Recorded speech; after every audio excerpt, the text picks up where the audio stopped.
నాకు తెలిసి చాలా మంది ఐఫోన్ గివ్ అవే ఎలా ఇస్తానో తెలుసుకోవడానికి ఈ వీడియో చూడడానికి వచ్చారు కదా.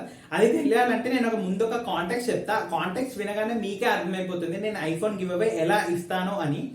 ఏంటంటే మనం ఏదైనా పని చేసేటప్పుడు ఒకరిని ముంగట ఉన్న వాళ్ళని చూసి ఫాలో అయి చేసినప్పుడు కానీ ముందున్న వాళ్ళని చూసి ఇన్స్పైర్ అయి చేసినప్పుడు ఏమంటారంటే అరే నువ్వు ఏమైనా గొర్రెవా, గుడ్డిగా వాడిని ఫాలో అయి చేస్తున్నావు, నీకు నువ్వు ఆలోచించుకోలేవా అని అంటారు. నాకు ఒక డౌట్, ఎందుకు గొర్రెతోనే కంపేర్ చేస్తారు? చీమలు కూడా లైన్ లోనే వెళ్తాయి కదా, ఒకదాని వెనకాల ఒకటి వెళ్తాయి కదా, మరి చీమలతో ఎందుకు కంపేర్ చేయరు? గొర్రెల విషయానికి వస్తే గొర్రెలు వాటి ముందున్న వాటినే కానీ వాటి గొర్రెల కాపన్నే ఫాలో అవుతాయి కానీ అవి ఎప్పుడు వాటినేవి క్వశ్చన్ చేసుకోవు ఎందుకు ఆ రూట్ లోనే వెళ్ళాలి అని. కానీ చీమల విషయానికి వస్తే అవి ఎంత లైన్ లో వెళ్తున్నట్టు కనిపిస్తున్నా గానీ, అవి ఎంత వాటి ముందున్న వాటిని ఫాలో అవుతున్నట్టు కనిపిస్తున్నా గానీ అవి ఎప్పుడు వాటినవే క్వశ్చన్ చేసుకుంటాయి ఎందుకు ఆ రూట్ లోనే వెళ్ళాలి అని, ఎందుకు ఆ రూట్ లోనే అది కరెక్టా కాదా అని.